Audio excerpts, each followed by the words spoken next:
ಘಟನೆ ಅದು ಯಾಕೆ ಯಾರು ತಪ್ಪಿದೆ? ಅದು ಭೀಮನ ಅಮಾವಾಸ್ಯೆ ದಿನ ನನ್ನ ಮಗಳು ಅಲ್ಲಿ ಉಕ್ಕುಡದ ಮಾರಮ್ಮನ ದೇವಸ್ಥಾನ ಪಾಂಡುಪುರದಲ್ಲಿ ದರ್ಶನಕ್ಕೆ ಹೋಗಿದ್ದಾಳೆ. ಹೋದಾಗ ಒಂದು VIP ಲೈನಲ್ಲಿ ನಿಂತಿದ್ದಾಳೆ.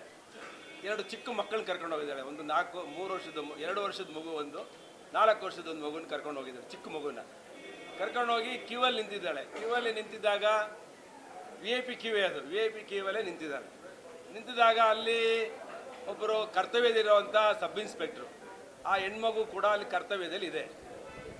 ಇವಳು ನನ್ನ ಮಗಳು ಕೇಳಿದ್ದಾಳೆ, ನನಗೆ 2 ಚಿಕ್ಕ ಮಕ್ಕಳಿದ್ದಾರೆ, ಗಲಾಟೆ ಮಾಡ್ತಾರೆ, 1 ನಿಮಿಷ ಒಳಗಡೆ ಬಿಡಮ್ಮ ಅಂತ ಕೇಳಿದ್ದಾಳೆ. ಅದಕ್ಕೆ ಇವರು ಆ ಹೆಣ್ಮಗು ಸಬ್ ಇನ್ಸ್ಪೆಕ್ಟ್ರು ಬಿಟ್ಟಿಲ್ಲ. ಅದಾಗಿ 1 ಸೆಕೆಂಡ್ಗೆ ಯಾರೋ ಒಬ್ಬರು ಸರ್ಕಲ್ ಇನ್ಸ್ಪೆಕ್ಟ್ರು ಬಂದಿದ್ದಾರೆ. ಆ ಹೆಣ್ಮಗುನ ಅವ್ರನ್ನ ಒಳಗಡೆ ಬಿಟ್ಟಿದ್ದಾರೆ. ಅಮ್ಮ ಅವ್ರನ್ನ ಬಿಟ್ಟಿದೆಯಲ್ಲಮ್ಮ, ನನ್ನೂ ಬಿಡು ಅಂತ ಕೇಳಿದ್ದಾರೆ. ನನಗೆ 2 ಮಕ್ಕಳಿದ್ದಾರೆ, 1 ನಿಮಿಷ ದರ್ಶನ ಮಾಡಿ ಹೋಗ್ತೀನಿ ಅಂತ. ಯಾವುದೇ ಕಾರಣಕ್ಕೂ ಬಿಡಲ್ಲ ಅಂತೇಳಿ ಏನೋ ಆಗಿದೆಯೋ ಘಟನೆ ಗೊತ್ತಿಲ್ಲ. ಮಾತಿಗೆ ಬೆಳೆದು ನನ್ನ ಮಗಳೇನೋ ಕಪಾಳಕ್ಕೇನೋ ಹೊಡೆದಿದ್ದಾಳೆ ಅಂತೇಳಿ ನಾನು TV ನೋಡಿದೆ. ನನ್ನ ಮಗಳು ಹೇಳಿದ್ರು ಗಲಾಟೆ ಆಗಿದ್ದು ನಿಜ ಅಂತ ಹೇಳಿದ್ಲು. ದೇವಸ್ಥಾನದಲ್ಲಿ ಯಾವಾಗಲೂ ಶಾಂತಿಗೆ ಹೋಗೋದು, ಗಲಾಟೆ ಆಗಬಾರ್ದಾಯ್ತು. ನನ್ನ ಮಗಳು ತಪ್ಪಿದರೆ ನಾನು ಕ್ಷಮೆ ಕೇಳ್ತೀನಿ. ಯಾಕೆಂದರೆ ದೇವಸ್ಥಾನದಲ್ಲಿ ಯಾವುದೇ ಕಾರಣಕ್ಕೂ ನೆಮ್ಮದಿಗೆ ಹೋಗಿ ನೆಮ್ಮದಿ ಹಾಳು ಮಾಡ್ಕೋಬಾರ್ದು. ಆ ಸಬ್ ಇನ್ಸ್ಪೆಕ್ಟ್ರ್ ಏನು ಹೇಳಿದ್ರೋ ಪಾಪ ಗೊತ್ತಿಲ್ಲ ನನಗೂ. ಅವ್ರ ಕರ್ತವ್ಯದಲ್ಲಿ ಇರಬೇಕಾದ್ರೆ, ಒತ್ತಡದಲ್ಲಿ ಇರಬೇಕಾದ್ರೆ ಏನೋ ಅಂದಿರ್ತಾರೆ.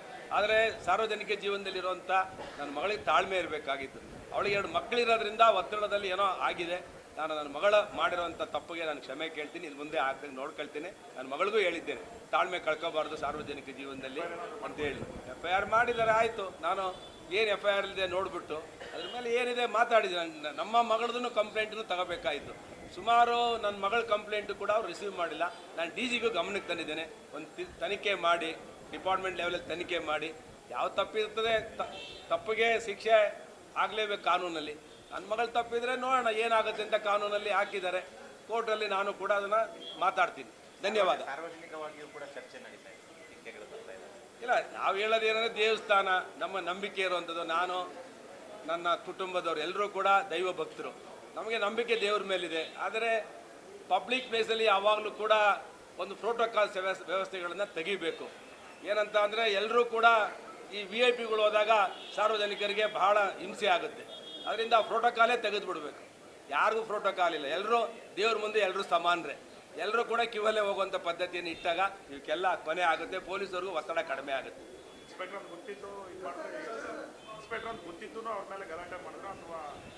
ಇಲ್ಲ, ಗಲಾಟೆ ನೋಡ್ರಿ, ಕ್ರಿಯೆ ಪ್ರತಿಕ್ರಿಯೆ ಇರುತ್ತೆ ಯಾವಾಗಲೂ. ಅವ್ರೇನೋ ಪೊಲೀಸವ್ರು ಹೇಳಿದ್ದಾರೆ ಒತ್ತಡದಲ್ಲಿ, ನಾವು ತಡ್ಕೋಬೇಕು. ದೇವಸ್ಥಾನದಲ್ಲಿ ಯಾಕೆ ಬೈದೆ ಅಂತ ಏನೋ ಇವಳು ಪ್ರಶ್ನೆ ಮಾಡಿದ್ದಾಳೆ. ನನ್ನ ಮಗಳು 2 ಮಕ್ಕಳಿದೆಯಮ್ಮ, ಒಬ್ಬರನ್ನ ಬಿಟ್ಟು ನನ್ನ ಬಿಡ್ದಲ್ಲ. ಇದಕ್ಕೆ ಪ್ರಶ್ನೆ ಮಾಡಿದಾಗ ಪ್ರಶ್ನೆ ಮಾತಿಗೆ ಮಾತು ಬೆಳೆದಿರ್ತದೆ. ಯಾರದೇ ನಾನು ಅವ್ರದ್ದೇ ಪೊಲೀಸ್ ಅವ್ರದ್ದು ತಪ್ಪಿದ್ರು ನಾನು ಅದು ತಲೆ ಕೆಡಿಸ್ಕೊಳ್ಳೋದು. ನನ್ನ ಮಗಳ ಪರವಾಗಿ ನಾನು ಕ್ಷಮೆ ಕೇಳ್ತೀನಿ. ಯಾಕೆಂದರೆ ನನ್ನ ಮಗಳು ಒಬ್ಬಳು ರಾಜಕಾರಣಿ ಮಗಳು. ಅವಳು ತಪ್ಪು ಮಾಡಿದಾಗ ತಪ್ಪೇ ಅದು. ಅವಳು ಯಾವಾಗಲೂ ಸಾರ್ವಜನಿಕ ಜೀವನದಲ್ಲಿ ನಾವು ಜನರಿಂದ ಆಯ್ಕೆ ಇರೋರು, ಅವರ ಮತದಿಂದ ಆಯ್ಕೆ ಆಗಿರೋಂಥವ್ರು ನಾವು ಸಾರ್ವಜನಿಕ ಜಾಗದಲ್ಲಿ ಯಾವಾಗಲೂ ಗೌರವವಾಗಿ ನಡ್ಕೋಬೇಕು. ನಾವು ಯಾವುದು ಅಹಂಕಾರಗಳನ್ನು ಪಡಬಾರ್ದು. ತಪ್ಪಾದರೆ ನಮ್ಮನ್ನೇ ಬೈಯೋದು ಜನ. ಅದರಿಂದ ನನ್ನ ಮಗಳು ತಪ್ಪು ಮಾಡಿದರೆ ತಪ್ಪಾಗಿ ನಾನು ಕ್ಷಮೆ ಕೇಳ್ತೀನಿ ಈ ಸಂದರ್ಭದಲ್ಲಿ. ಧನ್ಯವಾದ. ಹೇಳಪ್ಪ, ಯಾಕೆ ಅದನ್ನು ಬೆಳೆಸಬೇಡಿ. ನಾನು ವಿನಂತಿ ಮಾಡೋದು ಇದಕ್ಕೆ ಇಲ್ಲಿಗೆ ಮುಕ್ತಾಯ ಮಾಡಿ ಇದನ್ನು ಬೆಳೆಸಬೇಡಿ ಅಂತ ಮಾಧ್ಯಮಕ್ಕೂ ವಿನಂತಿ ಮಾಡ್ತೀನಿ.